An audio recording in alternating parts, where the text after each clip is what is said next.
Mesdames et messieurs, bonsoir et bienvenue dans cette édition d'information dont voici les titres. Près d'une dizaine de morts dans un accident de la circulation qui s'est produit lundi à Koundara et 17 autres morts en Haute-Guinée suite à l'éboulement d'une mine d'or. Le verdict est finalement tombé dans l'affaire de l'assassinat de Dame Aïssata Boiro ce lundi au TPI de Dixine. Vous aurez les précisions dans cette édition. Sur le site de Koloma, les occupants sommés de quitter les lieux commencent à libérer cette zone réservée de l'État. C'est tout pour les titres, les détails dans un instant.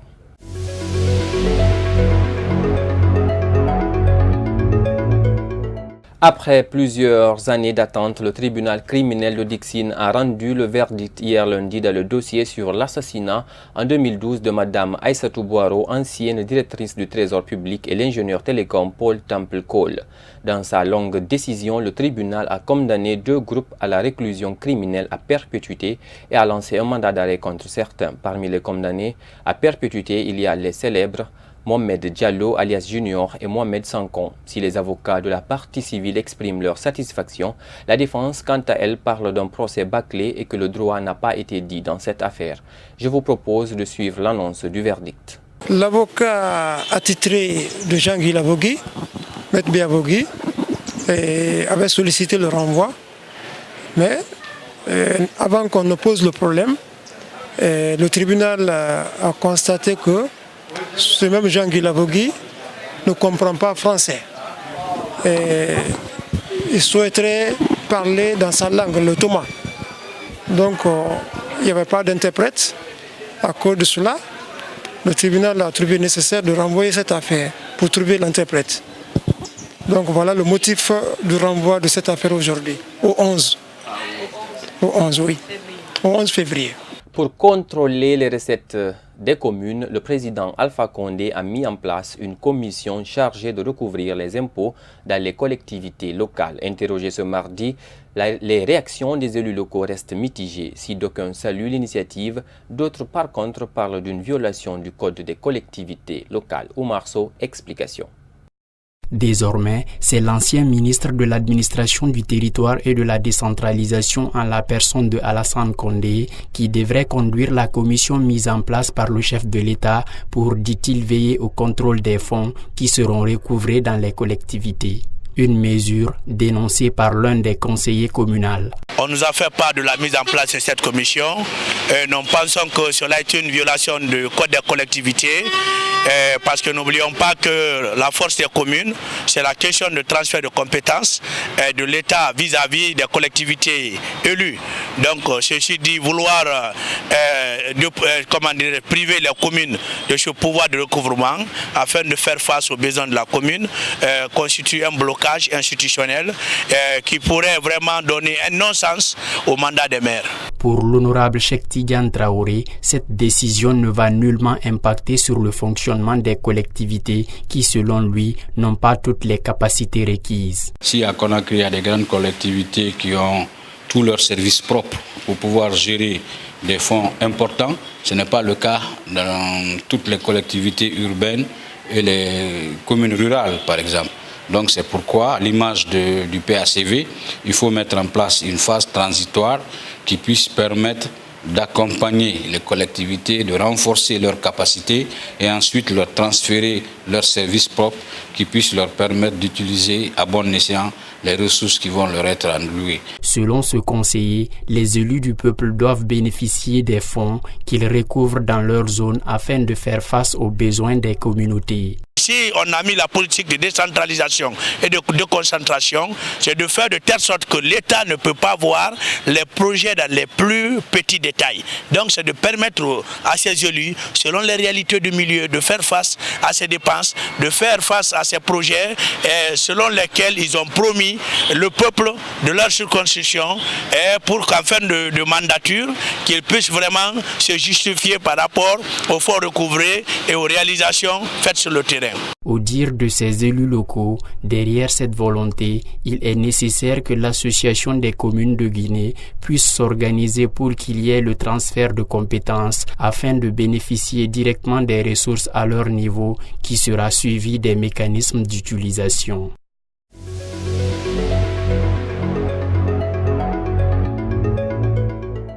Le monde des médias se souvient encore. 3 ans après l'assassinat de Mohamed Koula Diallo, les interrogations sont toujours de mise. Tué plume en main au siège d'une formation politique, les journalistes s'interrogent encore. C'est à cet effet que le syndicat guinéen de la presse privée, à travers un point de presse ce 5 février, a tenté d'attirer l'attention des gouvernants. Suivez. Mohamed Koula Diallo, on ne le reverra plus. Ce jeune journaliste qui a été assassiné le 5 février 2016 reste toujours dans la mémoire collective. 3 ans après, les attentes sont énormes pour une justice équitable sur la cause de la mort de cet homme de médias. Nous sommes vraiment désolés, nous sommes vraiment abattus de comprendre que depuis 3 ans, presque rien n'a été presque fait. Et nous déplorons du fait que, parlant le cas de Koula, le dossier a été fortement politisé et jusqu'à présent, rien n'est sur la table. On ne peut pas dire que voilà réellement ce qui s'est passé aux alentours du siège de l'UFDG.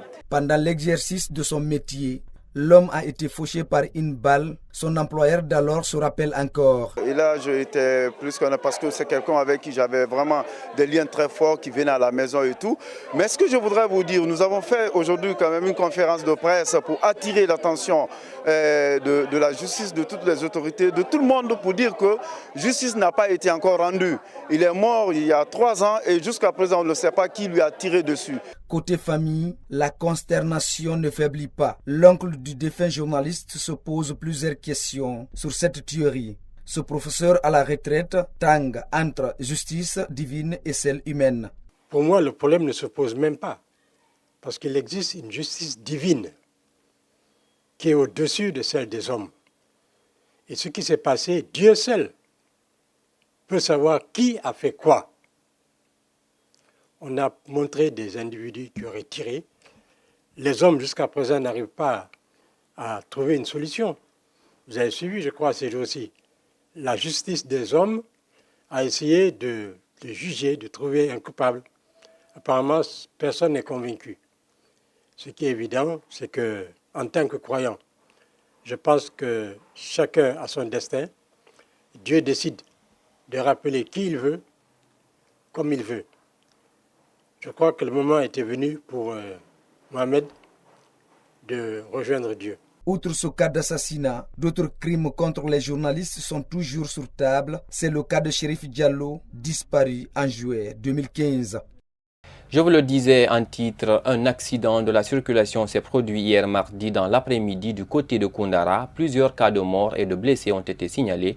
Joint au téléphone ce mardi matin par la rédaction de Star 21, le premier vice-maire de la commune urbaine de Koundara revient sur les circonstances du drame. Suivez. C'est un accident qui s'est passé à 25 km de Koundara, entre Confitel et Koundara. Un camion remorque qui avait chargé à partir de Koundara 57 têtes de bœuf et il se dirigeait vers Conakry. Arrivé au niveau de Gougoudjé, il s'est télescopé avec un taxi qui venait de l'Elouman. Il y avait à son bord 9 personnes. La collision a été si violente, les 2 véhicules ont pris feu. Il y a eu 7 morts et beaucoup de blessés graves. À l'heure où je vous parle, les corps ont été rapatriés à l'Elouman où l'enterrement doit se faire tout de suite là. Parlant des incidents, c'est un autre drame qui vient de secouer la région de la Haute-Guinée. 17 victimes, dont 13 déjà identifiées dimanche 3 février 2019 suite à l'éboulement d'une mine d'or à Farandianeng, dans un district situé à 35 km de la sous-préfecture de Norosoba, préfecture de Sigiri. Selon des témoignages recueillis sur place, les mineurs viennent nuitamment, après le passage des machines, extraire dans des excavations laissées des graviers. D'après un rapport de l'antenne locale de la Croix-Rouge, parmi les 13 victimes, 8 sont originaires de Sigiri, 2 de Kouroussa, une de Kankan, une de Kissidougou et une autre de Massanta. Le mot d'ordre de déguerpissement semble porter ses fruits sur le site de Koloma. La zone se vide peu à peu des encombrants. Sur place, un espace désert qui est laissé pour compte. Kadiatou Chérif Fofana et a fait un tour. Suivez. C'est sous ce soleil ardent que ces chefs de garage et cet agent de la gendarmerie négocient pour un autre délai. Désarroi total sur ses visages. Ils plaident auprès de l'État en ces termes. Nous avons des volontés de quitter. Nous demandons à l'État, nous demandons à nos ministres tutelles de nous aider, qui est le ministre de l'Enseignement et la Technique. Nous les demandons de faire face aux ouvriers guinéens qui ne travaillent pas avec l'État. Tout le monde ne peut pas travailler avec l'État. L'État ne peut pas employer tout le monde. Donc il faut qu'il y ait de privés. Ils n'ont qu'à penser à nous. Ils n'ont qu'à nous donner. Nous, on ne demande pas, l'État nous paye. On ne demande pas, l'État nous donne de l'argent. Nous demandons simplement, l'État nous aide à avoir une zone où on peut installer tous les ouvriers et les catégoriser. Pour eux, le déménagement de Caporail constituera d'énormes pertes d'emplois, car dans ces garages, il y a plus de 3000 jeunes qui cherchent leur quotidien. On a plus de 3600 apprentis qui évoluent ici, dans la même zone ici. Les apprentis seulement, pas les maîtres, pas les chauffeurs. Pas les chauffeurs, pas les maîtres mécaniciens, pas les tôliers, pas les soudeurs, pas les peintres, non d'autres, électriciens et autres. On diminue le chômage. On aide l'État avec tous ces apprentis qui sont avec nous. Ça diminue les problèmes dans les maisons, ça diminue les problèmes dans la ville. Parce que quand ils viennent ici le matin, on est là. Certains d'entre eux même passent la nuit ici près de camions, près de véhicules. Ils travaillent même la nuit. Pour ces mécaniciens, l'assistance de l'État serait la bienvenue pour améliorer leurs conditions de travail. L'État n'a qu'à nous accompagner. Quand on nous accompagne, on va développer l'ouvrage. C'est ce qui va développer l'ouvrage. Si vous voyez, depuis qu'on est là, par exemple, moi je suis là, depuis 2008. On est là, et certains sont là depuis 20 ans comme ça. On n'a pas pu faire un hangar. On n'a pas pu créer un atelier. Ce n'est pas parce que nous sommes incapables. Mais c'est parce que ici, nous savons que ce n'est pas pour nous. Dans ces autres garages, rien ne semble bouger, tout est intact, toutes les activités continuent. Vendeurs ambulants, laveurs de voitures, restaurateurs, tous au rendez-vous à la quête du quotidien.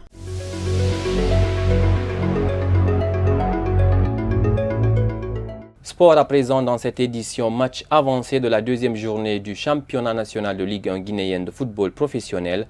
L'AS Kaloum a reçu hier lundi le club olympique de Koya au stade de la Mission. Les hommes d'Antonio Duma n'ont pas pu mieux faire qu'un match nul. Abdoulaye Moumoufofana était de la partie.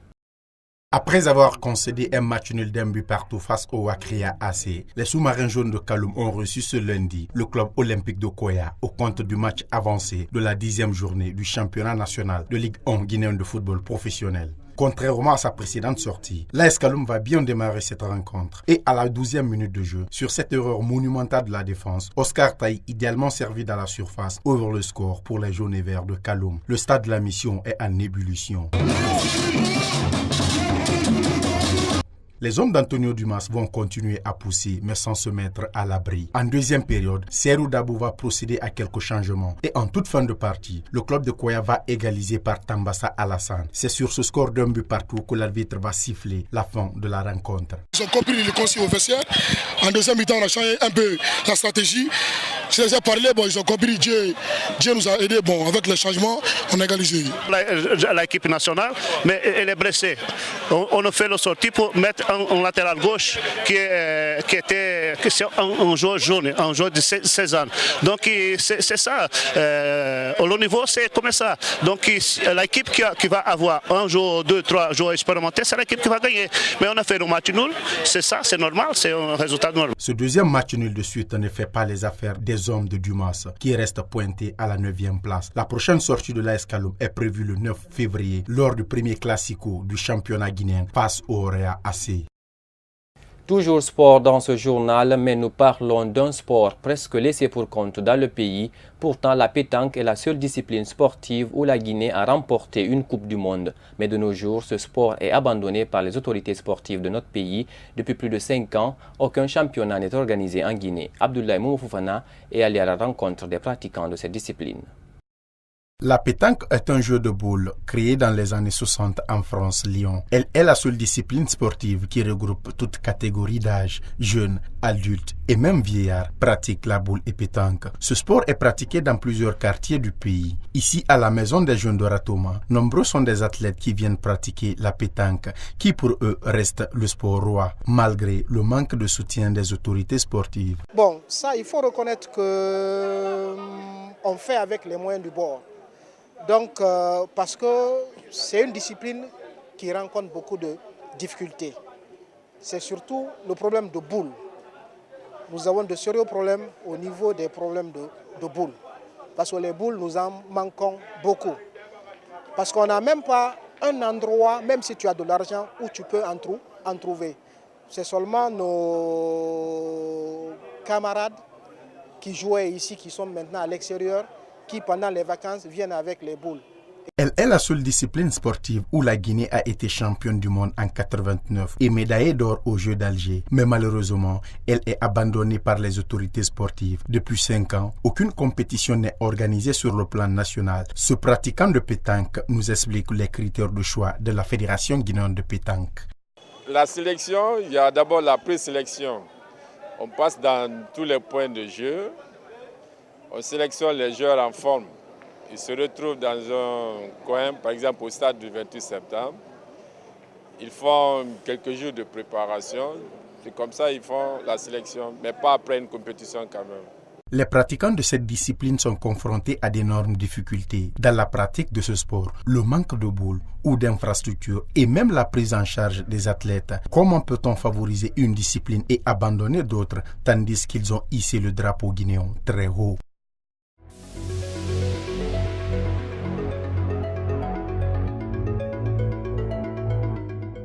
Sur le continent, les islamistes radicaux somaliens Shebab ont mené 2 opérations d'envergure hier lundi en assassinant le directeur maritime du port de Bosaso, le plus important de la sous-région semi-autonome du Puntland, en causant au moins 9 morts dans l'explosion d'une voiture piégée à Mogadiscio. Les Shebab ont revendiqué l'assassinat de Paul Anthony Formosa qui dirigeait le port de Bosaso.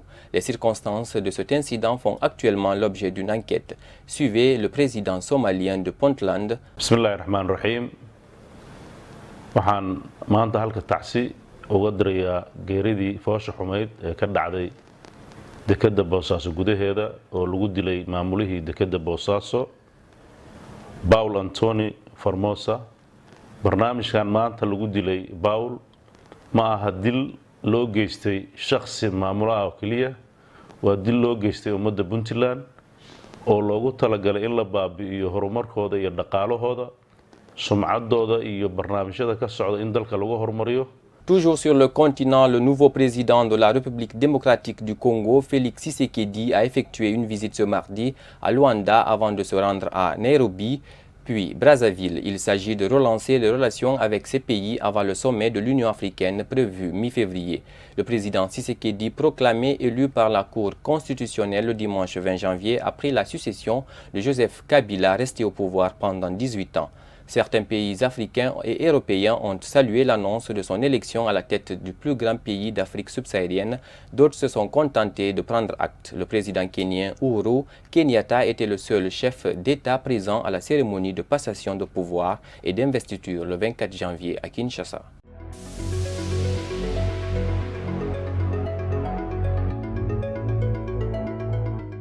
Pour le Venezuela, 11 des 14 pays qui composent le groupe de Lima, 10 États latino-américains ainsi que le Canada ont demandé une déclaration commune au terme d'une réunion de crise à Ottawa aux forces armées du Venezuela de rester fidèles à Juan Guaidó.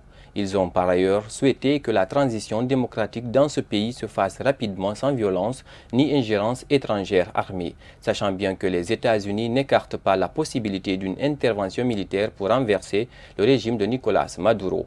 Les pays du groupe de Lima ont en outre appelé les forces vénézuéliennes à ne pas s'opposer à l'entrée et au transit d'assistance humanitaire aux Vénézuéliens. Ils ont en outre annoncé que l'opposition amenée par Guaidó serait désormais membre à part entière du groupe de Lima en tant que représentant légitime du Venezuela.